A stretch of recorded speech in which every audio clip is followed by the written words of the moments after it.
आज का हमारा सत्संग का सब्जेक्ट है कर्म का विज्ञान, साइंस ऑफ कर्मस।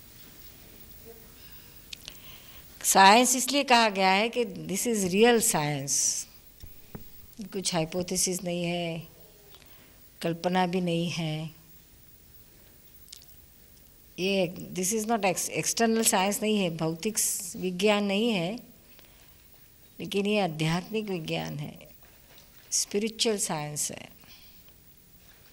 इसलिए इसको साइंस विज्ञान का है, आत्म कर्म का विज्ञान कहा है।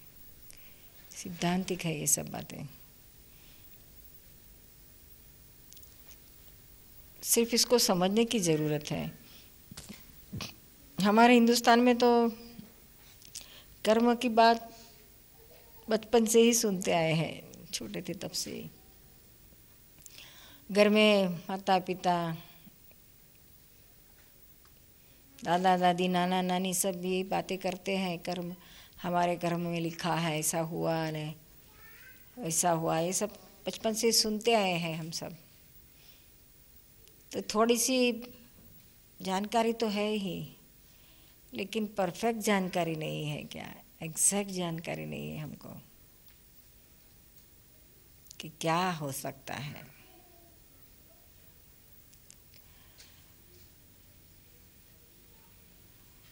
कर्म क्या है, कैसे बंधा जाता है, किस तरह से छूट सकते हो, कर्म कैसे कैसे कौन से प्रकार के होते हैं, ये सब ऐसे देखे तो कर्म का विज्ञान बहुत बहुत बहुत गहरा है, बहुत बड़ा है, लंबा चौड़ा है। लेकिन थोड़ी बेसिक और प्राइम जो ज़रूरत है वो बात हमें कर्म के बारे में क्लियरली समझ में आ जाए तो फिर बाकी का ऑटोमेटिक समझ में आते ही जाता है हौले हौले। सबसे पहले कर्म हम किसे समझते हैं, कर्म हम किसे कहते हैं, किसे समझते हैं, वो बहुत ज़रूरी है। सुबोध बहन, आप कहिए, आप किसे समझती हैं कर्म को? कर्म जो हम करते हैं, अच्छे और बुरे दोनों कर्म। अच्छे और बुरे एग्जाम्पल दीजिए। अच्छे को किसको कहते हैं, बुरे को किसे कहते हैं? बुरा यदि आपने किसी को तकलीफ दी वो बुरा कर्म है। किसी को चीटिंग करे दैट्स बुरा कर्म है। किसी को झूठ बोल के उसकी बुराई करे वो बुरा कर्म है। अच्छा कर्म कोई तकलीफ में है, यदि उसकी सहायता करे, उसे उठाया, ये अच्छा कर्म है। अभी आप जो बता रही हैं कर्म के बारे में, आप जो बता रही है ना, वो कर्म का फल है, परिणाम है, जो एक्शन में आ रहा है, which is happening. You can experience with your 5 senses. आप अपने 5 इंद्रियों से अनुभव कर सकते हैं, उसको फल कहता है। रूपक में आया, रिजल्ट आया। कर्म 2 स्टेज में होते हैं, एक फल और एक कर्म जो बंधा जाता है वो। दूसरे शब्द में कर्म चार्ज होता है वो एक स्टेज, और दूसरा डिस्चार्ज होता है दूसरा स्टेज। तो जैसे एक प्रयत्न और एक उसका रिजल्ट हम बताते हैं आपको। अच्छा। जो चार्ज होता है ना, वो चार्जिंग स्टेज आपको कभी पता नहीं चलता है, बहुत सूक्ष्म में रहता है, और वो पिछली जन्म में ही हो जाता है, अज्ञानता से होता है। चार्जिंग बहुत सूक्ष्म होता है, उसमें बाहर की कोई स्थूल क्रिया नहीं है, अंदर ही होता है। सिर्फ बड़े बड़े ज्ञानियों के सिवाय ये चार्जिंग का पता नहीं चलता है किसी को। जब डिस्चार्ज स्टेज में आता है, वही स्टेज के समय में ही मालूम पड़ता है कि कर्म हुआ। चार्ज, ये सब साइंस है, विज्ञान है, ऐसे नहीं होता है, उसका साइंटिफिक है। कर्म किससे चार्ज होता है? कर्ता भाव से कर्म चार्ज होता है। कर्ता भाव किसे कहा गया? मैंने किया, मैं करता हूँ, मेरे से हुआ। खुद कर्ता होता है या दूसरे को कर्ता मानता है? रॉन्ग बिलीफ कर्ता भाव की है, उससे चार्ज होता है। कर्ता नहीं हुआ तो भुगता नहीं होता है। कर्ता होता है उसको भुगता होना ही पड़ता है। आप डूअरशिप हुई तो आपको सफरिंग आता ही है, ऐसा नियम है। एक्शन किया तो रिएक्शन आता ही है, समझा ना? मैंने किया। और दूसरा, कर्ता कैसे होता है? How one becomes doer? तो अहंकार से कर्ता होता है। हर कोई में जो अहंकार होता है ना, वो अहंकार कर्ता भाव उसका है, अहंकार से कर्ता होता है। अहंकार किसको कहते हैं? तो आप रियल में सुबोध है या रियल में आत्मा है? क्या है? रियल में आत्मा। हाँ, फिर भी आप क्या मानते हैं कि मैं ही सुबोध हूँ? रियल में तो हाँ, रियल में ऐसा ही बिलीफ में है जहाँ तक वहाँ। तो ये बिलीफ जब तक जो है उसे ही अहंकार कहा गया है ज्ञानियों की भाषा में। यह सूक्ष्म अहंकार, एकदम सूक्ष्म अहंकार। आप जो नहीं है उसे आप मैं हूँ ऐसा मानते हैं ना, उसे अहंकार कहा है। और आप जो है उसे आप कहते हैं मैं ये हूँ, तो नो, अहंकार नहीं है। आप आत्मा है और आप कहते हैं मैं आत्मा हूँ, तो उसमें अहंकार नहीं है। लेकिन आप आत्मा है और आप कहती है कि मैं सुबोध हूँ, जो नहीं है उसको अहंकार कहते हैं। सो आपका आरोपित भाव रॉन्ग प्लेस में जाता है, राइट प्लेस में नहीं आता है। वो उसको अहंकार कहता है। वो अहंकार ऐसा मानता है कि ये जो कुछ हो रहा है ये सब मैं कर रहा हूँ। हालांकि हो रहा है सब अनात्म विभाग में हो रहा है। सर्कमस्टेंसेस, जड़ तत्व, सब एटम्स इकट्ठा होते हैं, बिखर जाते हैं, इकट्ठा होते हैं, बिखर जाते हैं। ये सिलसिला चलता ही रहता है, चलते ही रहता है। तो ये बिखरता है, इकट्ठा होता है, बिखरता है, इकट्ठा होता है, बिखरता है। ये जो चलता रहता है, तो ये अहंकार ऐसा मानता है कि ये सब मैं करता हूँ। समझ में आया ना?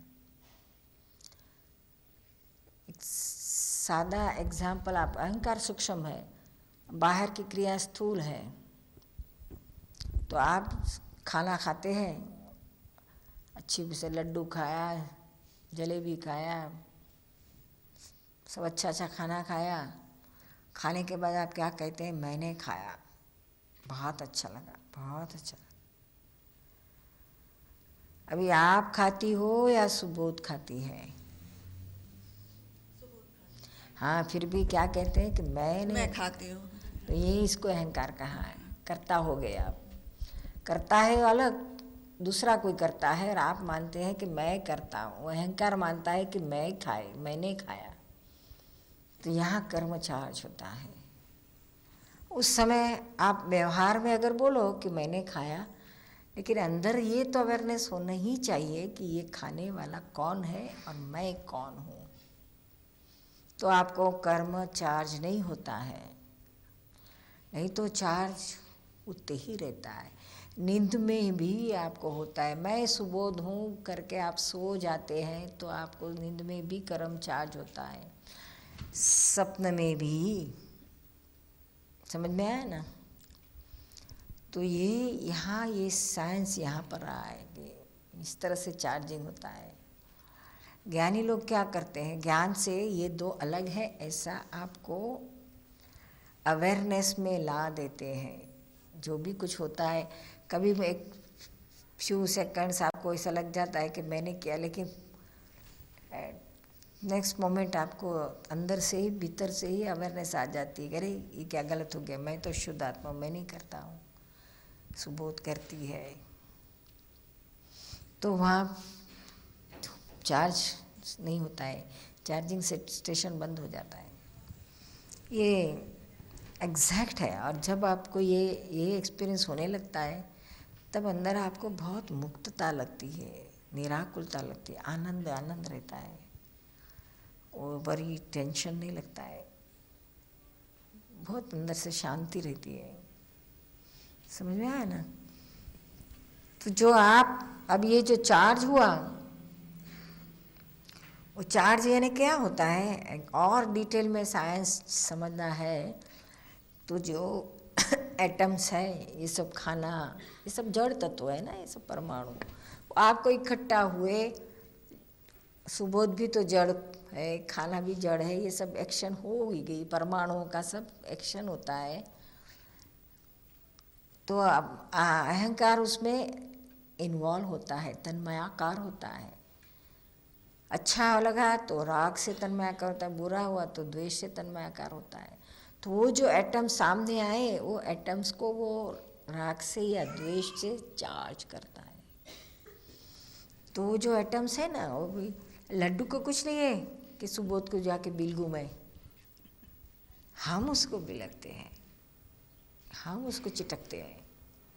तो वो एटम्स चार्ज होते हैं, वो सूक्ष्म में होता है। हाँ, वो स्थूल लड्डू तो वहाँ का वहाँ रहता है, लेकिन अंदर सूक्ष्म में ये एटम्स भाव से, राग या द्वेष, ये सब होता है। तो वो चार्ज एटम्स अंदर, उसका मैग्नेटिक फील्ड क्रिएट होता है। और ये अपने पास तो है ही मैग्नेटिक फील्ड, आत्मा और अहंकारी सब है ना, वो मैग्नेटिक फील्ड है। तो वो जहाँ भी इन्वॉल्व हुए, कौन से भी भाव से, राग से या द्वेष से, अच्छा लगा तो राग से, बुरा लगा तो द्वेष से, ये दोनों में से एक तो होता ही है। तो वो दोनों में से कोई भी भाव से आप इन्वॉल्व हुए, तो वो भाव से वो चार्ज एटम, उसका भी मैग्नेटिक फील्ड होता है, हमारे अंदर भी है। तो ऑन द स्पॉट वो खींचे जाते हैं, अट्रैक्ट होते हैं और कलेक्ट होते हैं। जितनी बार वो लड्डू आया उतनी बार बहुत अच्छा है, बहुत अच्छा है, तो उतनी बार वो छिटकता है, गहरा होता है उसका। तो वो चार्ज जितने ज़्यादा हुए उतना ही डिस्चार्ज तो नेचुरल होता ही है। साइंस नेचुरल साइंस है कि जो चीज़ चार्ज होती है वो नेचुरली डिस्चार्ज होती है, ऑटोमेटिक होती है, उसमें कुछ करना नहीं पड़ता है, कोई करने वाला भी नहीं है उसमें, इट इज़ स्पॉन्टेनियस, नेचुरल। हाँ, इतना ज़रूर है कि वो जब डिस्चार्ज होता है, तो डिस्चार्ज होते समय उसको और सूक्ष्म में चार्ज होता है और स्थूल में डिस्चार्ज होता है, विजिबल फॉर्म में। तो सूक्ष्म में से स्थूल में एटॉमिक लेवल से उसको बड़े विजिबल फॉर्म में आने के लिए और कई चीज़ों की ज़रूरत होती है। तो ये सब बड़ा प्रोसेस है सूक्ष्म में से स्थूल में आने का। इट टेक्स टाइम, उसमें कितने सारे सर्कमस्टेंसेस, कितने सारे एविडेंसेस इकट्ठा होते, तब वो डिस्चार्ज का डिस्चार्ज होता है। तो उसको प्लेस चाहिए, मैटर चाहिए, फिर भाव से तो चार्ज किया है, तो भाव तो वो भी है, और टाइम फैक्टर, काल, ये भी जब तक नहीं मिलता है तब तक डिस्चार्ज नहीं होता है।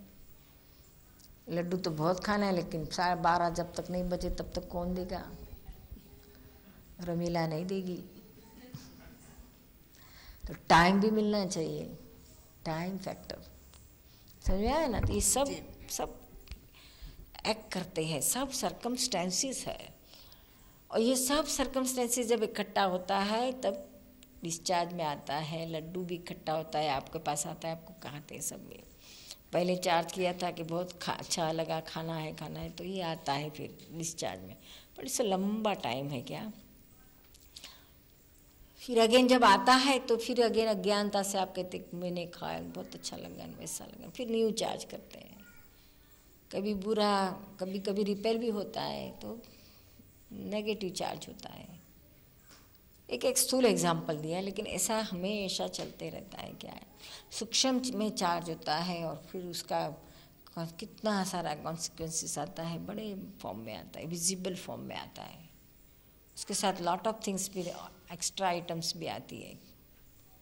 समझ में आया ना? फॉर एग्जाम्पल, और एक एग्जाम्पल बताते हैं। पिछले जन्म में आपने भाव किए हैं कि एक हस्बैंड तो चाहिए, क्या वो विषय का भाव से हस्बैंड चाहिए कहते हैं। विषय भाव एक हस्बैंड की डिमांड करता है, तो एक हस्बैंड चाहिए। फिर और वो भाव से आप का टाइम होता है, टाइम होना चाहिए शादी का टाइम, उम्र हुई है शादी की तभी, नहीं तो क्या 10-12 साल में कुछ हस्बैंड नहीं मिलता है, 70 साल में भी हस्बैंड नहीं मिलता है। अच्छी टीनेज पूरी होने के बाद 20-22 साल हुए कि फिर आया मिलता है, टाइम आया, भाव तो था, फिर वो मैचिंग जैसे भाव का था वैसा डिज़ाइन का मिल गया। मिलने के बाद आप शादी करके ससुराल आई, तो आपका हस्बैंड सबके सबके इंट्रोड्यूस कराने लगता है। ये तेरी सास है, ये तेरी बड़ी सास है, ये तेरे ननंद है, ये तेरी जेठानी है, ये तेरी बड़ी जेठानी है, ये तेरी चाची है, ये वो है, वो कितना ससुर है, बड़ा ससुर है, देवर है, जेठ है, सब कुछ बताते हैं। तो आप बड़ी दिक्कत तो आपको हो जा रही है, आप बड़ी मुश्किल में पड़ जा रही है। अरे मैंने तो एक हस्बैंड मांगा था, ये सारी लंगर कहाँ से आ गई? अरे तुझे पता नहीं था, हस्बैंड ऊपर से थोड़ी टपकता है, उसके साथ ये सब रहता ही है। तो ऐसा एक ही हम एक्शन करता है तो रिएक्शन में कितना सारा आगे बढ़ता है। फिर सब आ जाता है तो बड़ी मुश्किल लगती, कैसे इसको निपटाओ, इसका कैसे मैं निकाल करूं, ये तो मेरे नहीं चाहिए था, ये भी नहीं चाहिए था, ये भी नहीं चाहिए था, और सब आके गले लगता है तो बड़ा सफोकेशन लगता है। समझ में आया ना? तो ऐसा बढ़ते जाता है, संसार बढ़ते जाता है, एक में से अनेक होते जाता है। वो जब ये भाव होता है ना, उस समय उसका क्या रिजल्ट आता है उसकी अवेयरनेस नहीं होती है कि अभी इसके साथ साथ क्या आएगा। समझ में आया ना? जो अवेयर रहता है ना, वो वाइस पर्सन होता है, और फुल अवेयरनेस वाला तो ज्ञानी होता है। तो इस तरह से कर्म चार्ज होते हैं और डिस्चार्ज होते हैं। डिस्चार्ज को हम समझ पाते हैं, लेकिन चार्जिंग नहीं समझ। चार्जिंग मालूम पड़ता तो वहीं हम सील नहीं कर देते थे, जैसा ठीक लगा वैसा चार्ज करो, नहीं ठीक लगा वैसा वहाँ सील कर दो, नहीं चलता है ऐसा। वहाँ फुल्ली इग्नोरेंस है, अंधेरा ही है, अंधेरे में ही हो जाता है चार्ज। और वो भी पास्ट लाइफ में उसका टाइम फैक्टर बड़ा लंबा है। जो जैसे आम का परिपाक का टाइम होता है, इतने टाइम में इतने, यहाँ इस टाइम में उसका परिपाक होता है। सपोज दूसरा चेरी का परिपाक टाइम ये है, ये सबका फिक्स होता है ना। वैसे ही कर्म के भी परिपाक टाइम, एक लाइफ तो कम से कम जाती ही है। उसमें पुण्य का पाक जल्दी होता है, पाप का देर से होता है। ऐसा सब है उसका सिद्धांत। या ये कर्म को फिर दो में डिवाइड किया है, मेन पुण्य और पाप। जब भाव जो होते हैं ना, किसी को सुख देने के भाव होते हैं, तब पुण्य का कर्म चार्ज होता है, जैसे सुख देता है। और किसी को दुख देने का भाव होता है, उससे फिर कर्म पाप का चार्ज होता है। तो जब डिस्चार्ज होता है तभी आपको रिटर्न में पुण्य का सुख मिलता है और पाप का दुख मिलता है। एक्शन और रिएक्शन इक्वल एंड अपोजिट, यही प्रिंसिपल है कर्म का, विच इज साइंटिफिक। समझ आया ना? तो पाप और पुण्य उसके भी सब डिवीज़न होते हैं। आपका पुण्य और पाप जो भी होता है ना, तो उसका 2 फेज़ है, एक डिस्चार्ज फेज और दूसरा चार्ज फेज। तो अभी आपको जो भी कुछ मिलता है वो पिछला आपने जो बांधा है उसका फल मिलता है। फॉर एग्ज़ाम्पल आपको अभी बहुत ही सब भौतिक में सब अच्छी ऐश आरामी मिलती है, पैसे, घर बार, बच्चे, सब कुछ अच्छा है, सब हैप्पी हैप्पी, कभी कोई तकलीफ़ नहीं है, अपने हेल्थ वाइज भी आपको कोई प्रॉब्लम नहीं है, सब कुछ सुख है, सब इधर सब भी अच्छा अच्छा है। तो समझो कि पिछले जन्म में आपने पुण्य बांधा था, उसका अभी ये फल आ रहा है, जिसका तो आपका सुख मिल रहा है। अभी नया आप बांधती हो तो वो देखो कि अभी आप क्या बांध रही हो, अभी आपके अंदर अभी कैसे भाव चल रहे हैं, दूसरे को सुख देने का ऐसा चल रहा है कि फिर क्रोध मान माया लोभ राग द्वेष होते हैं अपने को, और अब उससे दूसरे को दुख होता है, ऐसा चल रहा है। समझ में आया ना? जब राग द्वेष होते हैं ना अंदर, क्रोध मान माया लोभ, तब समझना कि इस समय अपना पाप बंधा जा रहा है, और अंदर शांति है, समता है, आनंद है, प्रेम है, तो समझना पुण्य का बंधे जा रहा है। समझ में आया ना? तो अभी अगर आपका ऐसा क्रोध मान माया लोभ राग द्वेष वाला अंदर चल रहा है, बाहर तो सब कुछ अच्छा है लेकिन अंदर तो ऐसा चलता है कोई ना कोई वजह से, तो समझ लेना कि अभी मिल रहा है आपका पुण्य का फल, लेकिन बांध रही हो पाप। तो इसको क्या कहते हैं? पापानुबंधी पुण्य कहते हैं। बांध रही हो पाप और भुगत रही हो पुण्य, इसलिए इसको कहते हैं पापानुबंधी पुण्य। तो अब अगला आप पूरा प्राप्त हो, अभी जो मिला यहाँ फिनिश हो जाएगा, लेकिन नेक्स्ट में आपको खराब मिलेगा, नेक्स्ट लाइफ में। दूसरा पुण्यानुबंधी पुण्य, यानी अभी आपको सब कुछ पुण्य से बहुत अच्छा मिल रहा है, और अभी नया आप क्या कर रही हो, तो अभी अभी आप पुण्य बांध रही हो। कषाय बहुत कम है, किसी को सुख देने की भावना है, अच्छा ये सब, किसी को दुख ना हो, ऐसे ऊंची ऊंची भावना है, तो उससे आप पुण्य बांध रही हो। लेकिन पुण्यानुबंधी पुण्य, इससे आप दोनों साइड का चार्ज भी पुण्य हो रहा है और डिस्चार्ज में भी पुण्य आ रहा है, तो बहुत शांति रहती है, बहुत आनंद रहता है, सुख रहता है अंदर बाहर दोनों ओर। समझ में आया ना? ये पुण्यानुबंधी पुण्य कितने कोटि कोटि जन्म की इकट्ठी होती है, तब हमको ज्ञानी का योग प्राप्त होता है। दादाजी को मिली थी ना वो, और फिर उसका आगे का और एक उसका कनेक्शन मिलता है, हमारा आत्मा जागृत होता है, वो उससे भी आगे का पुण्यानुबंधी पुण्य। तो पुण्यानुबंधी पुण्य कैसा? बांधते तो बहुत जने हैं, लेकिन उसका हेतु मोक्ष का है, आत्मा प्राप्त करके जन्म मरण के चक्कर में से छूटने का हेतु के साथ जो पुण्य बंधा गया है, वो आपको ये सब सर्कमस्टेंसेस इकट्ठा करते हैं, आपको इसमें रुचि रहती है, यही अच्छा लगता है, इसमें आगे बढ़ने की भावना होती है, तो ये सब आपका ये पुण्यानुबंधी पुण्य काम करता है। दूसरा पापानुबंधी पुण्य, वो अपन बता दिया। फिर अभी पाप का तो क्या होता है, आपके पास अभी कुछ भी नहीं है, क्या आपके पास अभी कुछ भी नहीं, लेकिन सब तकलीफें, सब खाने के भी नहीं है, तो भी अंदर आपको समता है, आपको कोई दिक्कत नहीं है, आप जैसे भी रहे समता में रह के सब प्रश्नों का हल करते रहते हैं, और किसी को हमारे से दुख न हो ऐसी भावना से रहते हैं।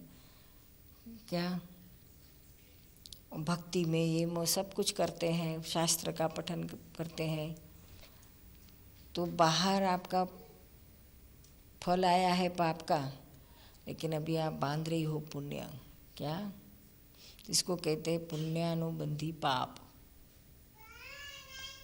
और चौथा पापानुबंधी पाप। पाप से आपको कुछ मिलता ही नहीं है और अभी आप बांध रही हो पाप ही, कषाय कर रही हो, सबको दुख दे रही, आपसे दुख सबको मिलता है, सब चिड़चिड़ाखा दिन आपको होता है, भगवान का नाम लेना भी अच्छा नहीं लगता है, ऐसा सब कुछ, तो समझना अभी भी बंध रहा है पाप।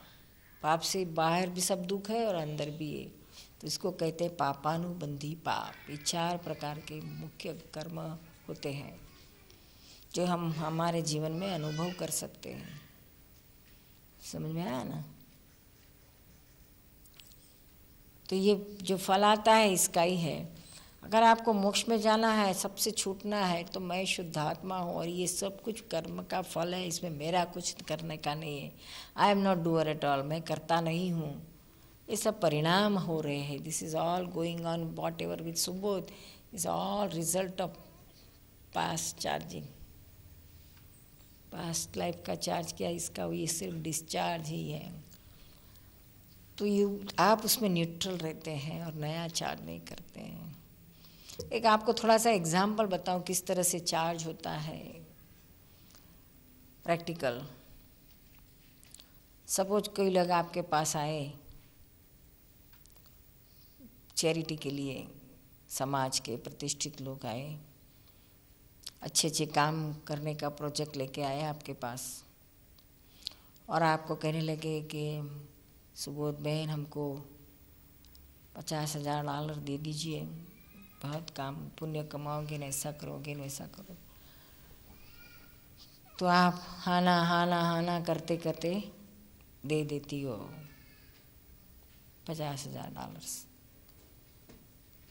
फिर 2 दिन के बाद आपके पास रमीला जैसी फ्रेंड आती है और कहती है, अरे सुबोध यहाँ कहाँ इतने सारे पैसे तूने दे डाले, तुझे मालूम नहीं, तू इन लोगों को पहचानती नहीं, ये सब चोर है, सब तेरे पैसे खा जाएंगे, कुछ काम नहीं होगा।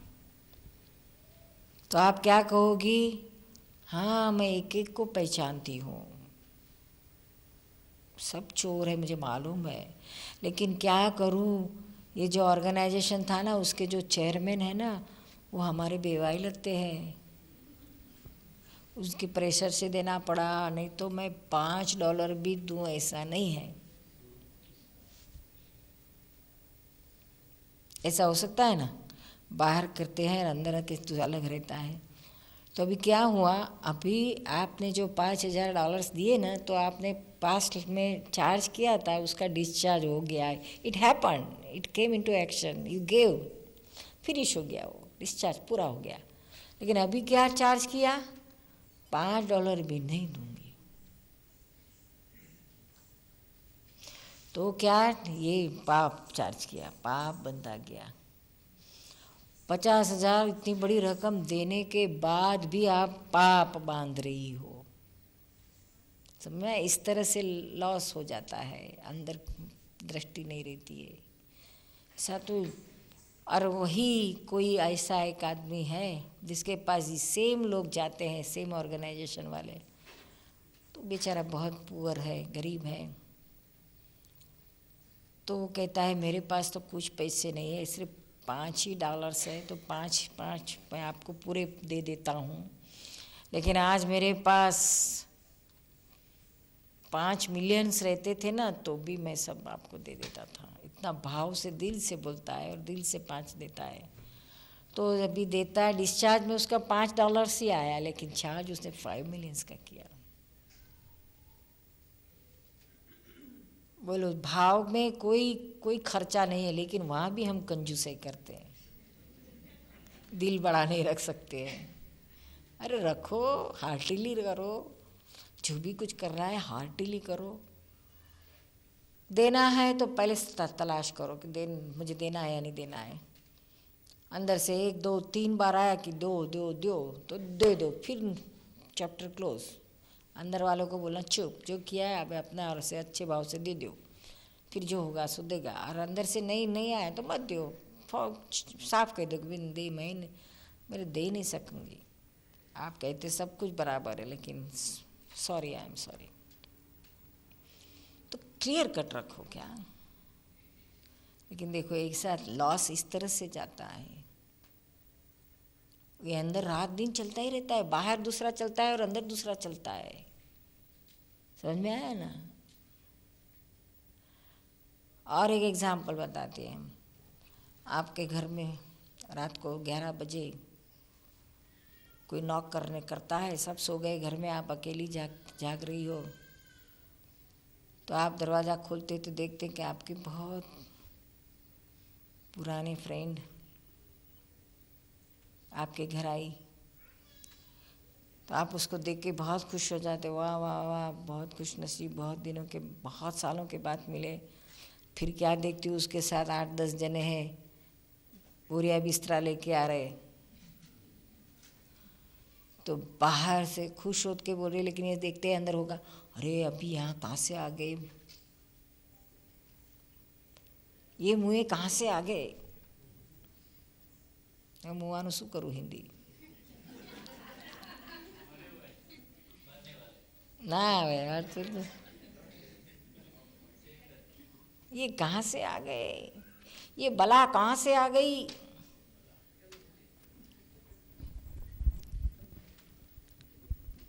और बाहर तो आओ आओ, पधारो पधारो पधारो, और अंदर यूं चल रहा है, बाहर पधारो पधारो चल रहा है। फिर कहेंगे क्या, आओ बैठो बैठो, आके सब धमके देंगे। अभी जब सब धमके है ना तुम्हारे घर वैसे फिर आप क्या कहोगी, फिर थोड़ी सी खूब बातें करके फिर कहें, ठीक है अभी क्या लोगे आप, चाय या कॉफ़ी। तो आपकी फ्रेंड कहेगी, अभी चाय कॉफ़ी रहने देना, खिचड़ी कड़ी होगी तो चलेगा। आपके और अंदर पेट में चलन हो शुरू हो जाएगी, अरे इतनी रात में कैसे पकाऊंगी, इसको कुछ अक्ल नहीं है, फ़ोन करके आना था ना, समझ में नहीं आती, साव एकदम अपने इंडिया के खेड़े में से आई है, ऐसा करती है। अंदर कितना चलता रहेगा। फिर भी बाहर तो आप एकदम अच्छी रहेगी, हाँ पॉलिश। बाहर कहेगी कि ठीक है, फिर बनाएगी, लेकिन अंदर तो सब यही चलता रहेगा, कब जाएगी, कितने दिन रहेगी, इतने सारे को ले आएगी, कहाँ सुलाऊंगी, कभी सब कमरे में सब सो गए, अभी किसको उठाओ, इतने स्लीपिंग बैग्स भी नहीं है, ठंडी में कहाँ से ब्लैंकेट लाऊं। ये अंदर तो ये सब चलता है क्या। और बाहर आप कहती जाओ आओ, खिचड़ी बनाओगी, कड़ी बनाओगी, पूरी भी बनाओगी, सब्जी भी बनाओगी, सब कुछ करोगी और खिलाओगी भी सही, लेकिन अंदर ही ये चलता है। तो ये देखो, बाहर आपने जो अच्छा पुण्य का चार्ज किया था, उसका डिस्चार्ज में ये आए। अतिथि देवो भव, ऐसा पिछले जन्म में कुछ सुना होगा, ऐसे हमारे घर कहाँ आएंगे, आए तो हो तो आ गए, आए धमके, लेकिन अभी होता है, अभी यहाँ कहाँ से आ गई, बला कहाँ से आ गई। तो ये पाप बांधा, ये इतना करने के बाद भी हम पाप बांधते हैं। अच्छी खिचड़ी कड़ी पूरी सब्जी सब खिलाते हैं, फिर भी पाप बांधते। उसके बजाय आपको जो हो कह दो, फ्रेंड है तो जो अंदर है वैसा प्रेम से कहो, क्या भाव मत बिगाड़ो, प्रेम से कहो, भाव बिगाड़े बगैर। देख यार, खिचड़ी कड़ी अभी तो नामुमकिन है, कुछ पॉसिबल नहीं है, ये रहने दें, अभी तुझे ब्रेड बटर टोस्ट बिस्किट वगैरह जो भी कुछ खाना है सब अच्छी तरह से खिलाऊंगी, पेट भर के खिलाऊंगी। और सुबह में खिचड़ी क्या, आप लड्डू बनाएंगे, जलेबी जो कहेंगे सब बनाएंगे।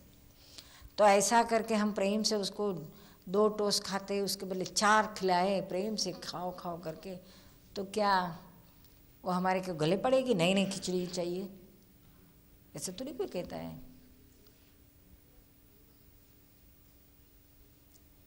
तो खुला रखो, नहीं तो फिर करना है तो फिर अंदर भाव बिगाड़े बगैर करो, प्रेम से करो। सुने नहीं, बिगाड़ते हैं हम ही लॉस करते हैं, करके बाद भी लॉस करते हैं। और उसकी जगह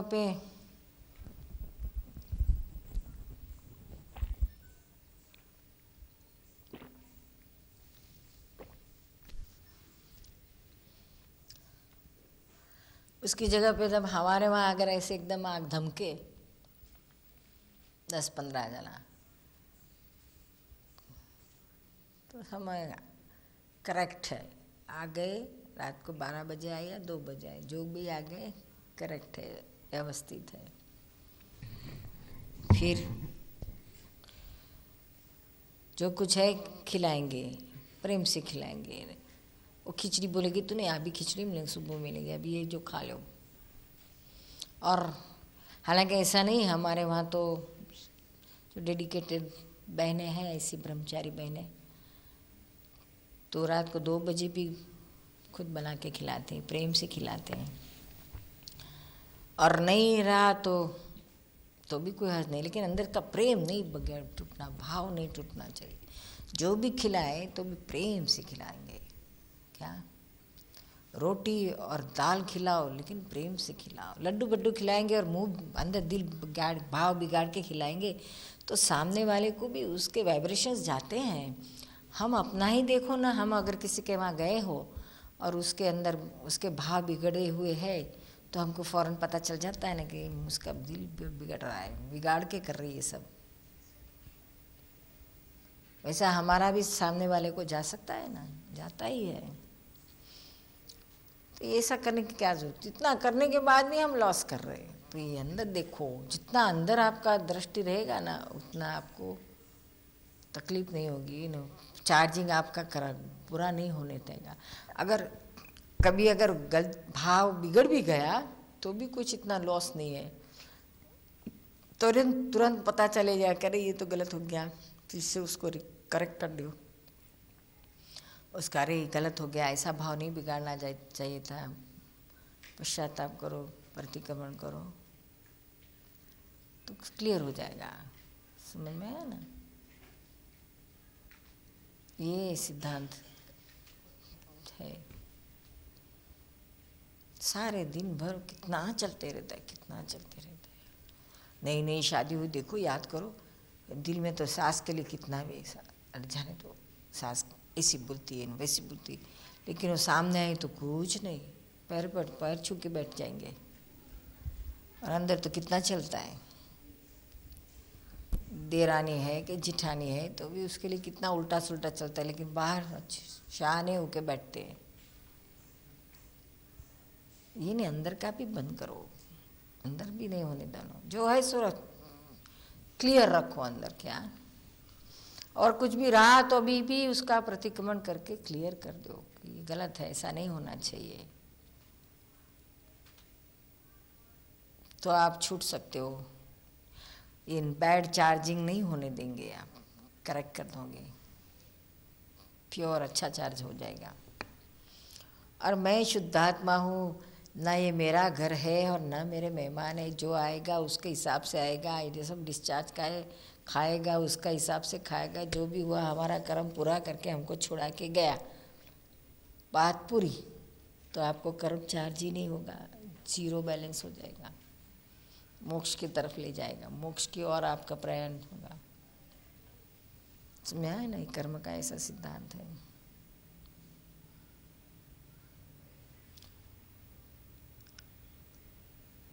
कई चिंता वगैरह होती है ना, उसमें बहुत कर्म बुरे बांधे जाते हैं। जो बुरे कर्म बांधते हैं ना, उसमें फल उसका कहाँ तो जानवर गति में जाना पड़ता है, या तो हेल में यानी नरक में जाना पड़ता है, जहन्नम में जाना पड़ता है, और अच्छे रीत वापस मनुष्य में आता है, या स्वर्ग में देव गति में जहन्नत में जाना पड़ता है।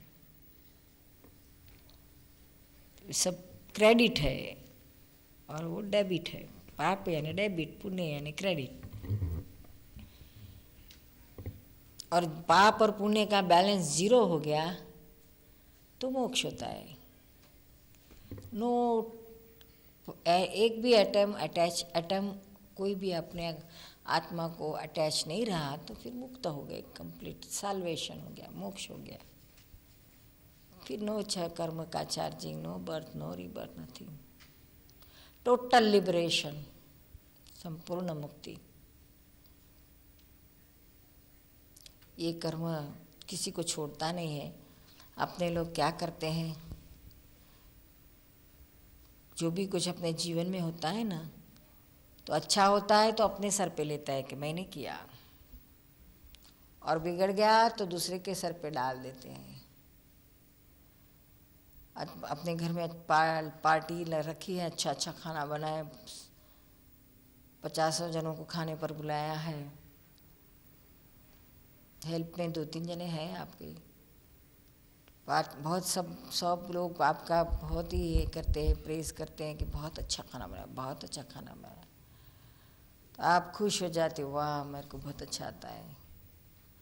फिर कोई एक आधा जना बोली गई रमीला जैसी, ये सब तो अच्छा लेकिन करी तूने बिगाड़ दी,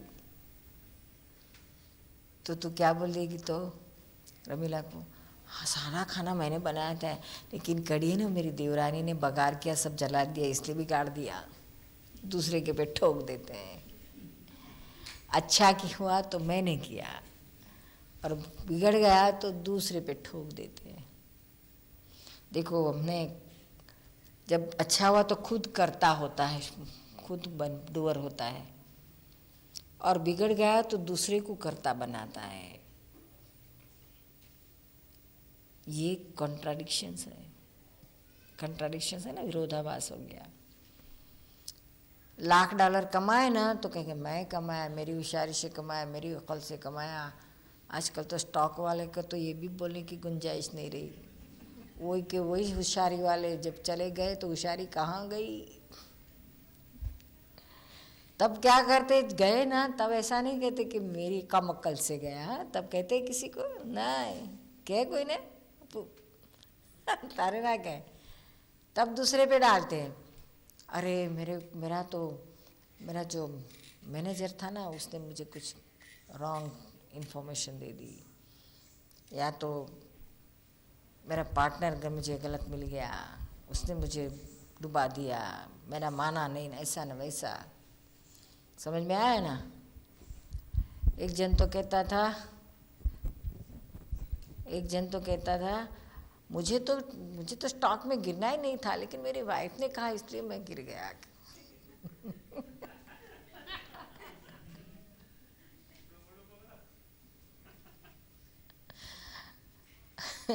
देखो ये करता दूसरे को बनाया, समझ में आया ना?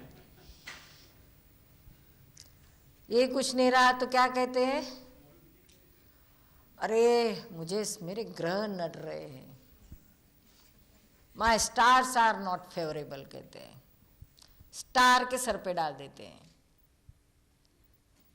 अरे ग्रहों का क्या गुनाह है इसमें? वो थोड़ी है, वो तो सब मजाक कर रहे हैं अपनी गृहिणियों के साथ। हमको मजाक करना चाहिए तो उनको नहीं है ना, सब उनके पर ठोक देते हैं। देखो ये भी कंट्राडिक्शन, दूसरे पे ठोका। अगर ये एक दिमाग में घुस गया ना तो फिर चालू हो गए ज्योतिष के चक्कर है, फिर 2-5 हज़ार है वो भी साफ कर देगा, कुछ सुधरता उतरता। ज्योतिष का नहीं सुधरा तो अपना क्या सुधरेगा? सब भ्रांति है, रॉन्ग बिलीफ, सब भ्रांति है, रॉन्ग बिलीफ। और इसके आगे क्या होता है ये भी नहीं हुआ तो फिर क्या कहता है, भगवान रूठा है कहते हैं, भगवान के सर पे भी ठोक देता है। अरे भगवान को क्या है इसमें? आपका लॉस गया, इसमें भगवान क्या करेगा? किस में हाथ डालेगा? एक का लॉस करेगा, दूसरे को प्रॉफिट करेगा, ऐसा डिस्क्रिमिनेशन काय को करेगा? भगवान ऐसा बुरा करता तो उसको कितना पाप लगता। अरे हमको अभी अहमदाबाद में हमारे टीनेजर के कैंप था, तो एक 15 साल का लड़का था, वो हमको पूछने लगा कि निर्मा ये भगवान को कितने प्रतिक्रमण करना पड़ेंगे, उसने कितना पाप किया है, उसको कब धोगा वो? इतना अर्थक्वेक हुआ गुजरात में, कितने सारा नुकसान हो गया, कितने मर गए, तो ये सारा पाप भगवान को ही गया ना, उसने किया अर्थक्वेक। तो इतने छोटे बच्चे के दिमाग में ये भी बात आ सकती है, लेकिन बड़े बड़ों को नहीं आता। अरे वो सोचता ही नहीं है कि ऐसा काम जब हर बात हम कहते हैं भगवान करता है तो बुरी बात में भी उसका आता है। Almighty he is doer of everything, तो फिर ये भी उसने ही किया, ऐसा होता है ना। तो ऐसा दूसरा क्वेश्चन आता है कि ऐसा बुरा काम वो कर ही कैसे सकता है, नहीं कर सकता है, और करेगा क्यों, उसको क्या लेना देना है। हम कुछ करते हैं स्टॉक में, हमको कुछ लालच है पैसे डबल मिल जाएंगे, ये उसको क्या लालच है। और ये सब भ्रांति है कि ऊपर बैठा है किसका अच्छा करता है किसका बुरा करता है। This is all wrong belief. ऊपर वाला नहीं है, अंदर वाला है सच्चा, और सब उसके सर पे डालते हैं तो फिर कर्म का सिद्धांत खत्म हो जाता है। There is nothing like theory of karma. तो सबों ने, कृष्ण भगवान ने गीता में कर्म के सिद्धांत की बात करी है, रामचंद्र जी के इसमें भी कर्म के सिद्धांत की बात है, सब ने, महावीर भगवान ने, सब ने कर्म के, अपने भारत में कर्म के सिद्धांत सबसे पहला है। तो ये नलीफाई हो जाता है। हम अगर दूसरे को डूअर बना दे तो हमारा कर्म की बात फिनिश हो जाती है। कर्म का सिद्धांत क्या कहता है कि जो करता है उसको ही भुगतना वो पड़ता है। One who is doer is always sufferer. दूसरे किसी का इसमें कुछ नहीं चलता है। तो आपके जीवन में जो भी कुछ होता है, you are whole and sole responsible for that, nobody else. समझ में?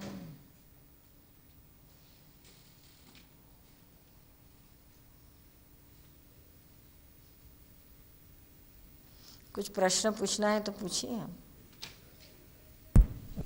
नीरू बहन, ये अर्थक्वेक का फिर किस पे ब्लेम करें? क्योंकि जैसे आप बता रहे हैं किसी पे ब्लेम करने का होता है, तो अर्थक्वेक को किस पे ब्लेम करें? ये जो धरती पे हुआ, that is all natural phenomena. इसमें किसी का डूअरशिप नहीं है। All scientific circumstantial evidences. हाँ, इसमें जो विक्टिम हुए वो अपने कर्म के फल परिणाम से। अब इतने सारे एक साथ एक ही टाइम में, तो उसको क्या सामूहिक कर्म का फल आया कहते हैं। कुछ कर्म इंडिविजुअल रहते हैं, कुछ कर्म समूह में होकर करते हैं। साथ में मिलकर अच्छे कर्म भी करते हैं, कहा साथ में मिलकर पाप भी बांधते हैं। जैसे एक गांव दूसरे गांव से बैर वसूल करने के लिए सब तलवार या बंदूक लेके जाता है और मारा मारी करता है, नहीं कितने लोगों को मार डालता है। एक बटालियन दूसरी बटालियन पे वॉर में चढ़ जाती है, सब एक हो के करते हैं। तो उसका सब फल, पाप का फल साथ में ही आता है भुगतने का। समझ में आया ना? जो इसमें नहीं है तो उसका वो बच जाता है, निकल जाता है। निरुमा, ये क्षेत्र का पाप और पुण्य फल का हिसाब किस आधार से होता है? क्षेत्र का, गुजरात क्षेत्र हुआ, इतना पूरी दुनिया है, ये क्षेत्र का हुआ, वो उसमें क्या साइंस लगता है? वो लोग वो उतना एरिया के लोगों का सबका पाप फल। जब बहुत बारिश होती है तो एक कुछ ही एरिया में होता है, बाकी नहीं। अभी हम जब यहाँ ईस्टर्न में हुआ ना, अभी लास्ट वीक हम वहीं थे, तब हमारा भी ऐसा ही प्रोग्राम था। हैवी रेन, कुछ 24 घंटों में 25 इंच बरसात हुआ कहते हैं। तो कितने सारे मर गए, 18 लोग मर गए, ऐसा वैसा हुआ, कितना हुआ। तो उतना, और वो सब ईस्ट बाजू में था, हम साउथ वेस्ट में थे। यहाँ कुछ नहीं हुआ, अच्छा सब प्रोग्राम हुआ, कोई तकलीफ नहीं हुई। लेकिन ये कुछ लोगों का हिसाब रहता है, उनका ही हाथ में आता है। और जिसका आयुष्य कर्म पूरा होता है वही उसमें फंस कर मरता है, बाकी निकल जाता है। जिसका आयुष्य कर्म लंबा है तो वो बच जाता है किसी न किसी तरह से। नीरू बहन, उनको नेचर नहीं कहेंगे जब इतने सारे लोग एक साथ जा रहे हैं, एक साथ लोगों की डेथ हो रही है, सफ़र कर रहे हैं, तो उसको नेचर में नहीं कहेंगे। हम लोग नेचर में हैं या नहीं? वो नेचर और हम नहीं, नहीं। नेचर तो क्या करती है, ये जो रिजल्ट ला के देती है नेचर, सरकमस्टेंसेस को इकट्ठा होते हैं ना, वो सब नेचर इकट्ठा करती है। और जो रिजल्ट आता है ना, the result, and result, that is the final thing which is correct, always correct, never incorrect, उसको व्यवस्थित कहते हैं। नेचर का रोल ये सब सरकमस्टेंसेस आपको इकट्ठा करके देती है। और बाकी इसमें हमारा भी एक सरकमस्टेंस, दूसरों का भी, सबका, ये सब ये प्रोसेस नेचर करती है, इसमें भगवान हाथ नहीं डालता है। It's all natural, automatic, spontaneous, जिसको कहते हैं ना एक्शन का रिएक्शन आता है ना, इक्वल एंड अपोजिट, इसमें किसी डूअर के